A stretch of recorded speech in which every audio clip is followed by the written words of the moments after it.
Guys, ito po yung mga ingredients. Gagawa ko ng maha.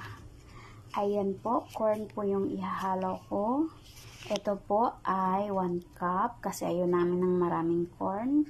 At ito naman cream na corn ay 1 1/4 cup. Ito naman yung evap milk. Ito yung evap milk.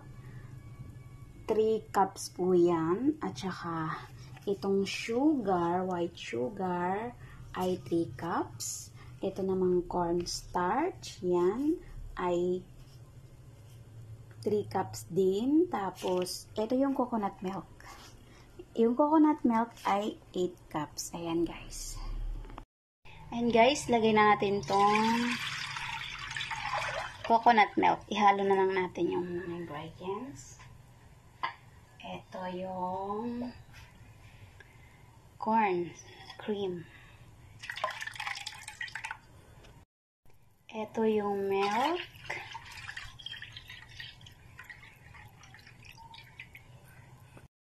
Ito yung sugar.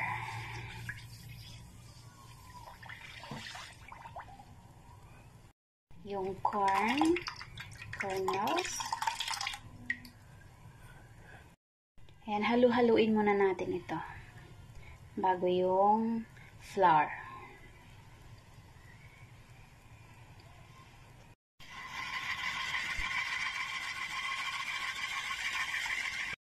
Ayan po, dahan-dahan po natin ibuhos itong cornstarch pala ito.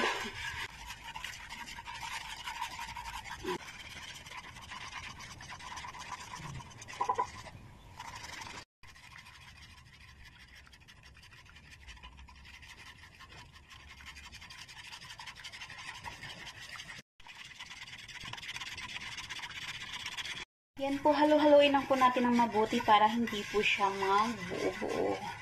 Tsaka yung apoy lang po ay medyo mahina-hina lang po siya.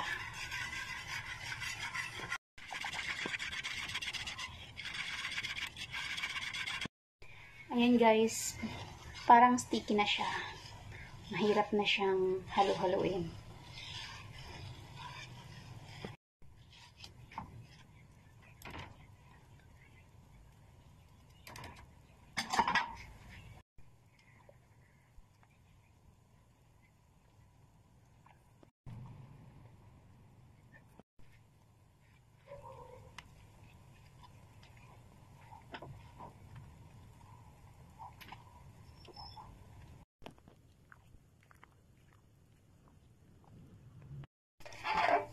Nilagyan ko po yan ng oil para hindi po siya didikit.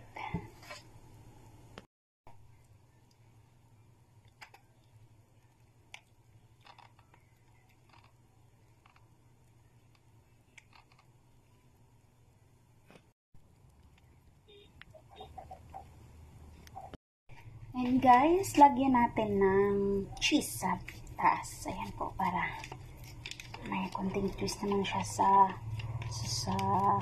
sweet, para naman siyang may salty naman. Natin ng cheese.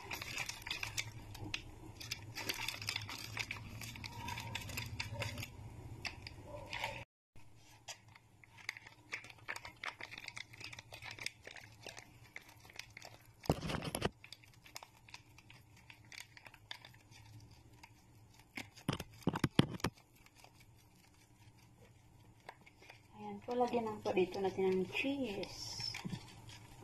Pang toppings. Pwede naman po any na ilagay sa taas. Pwede raisin.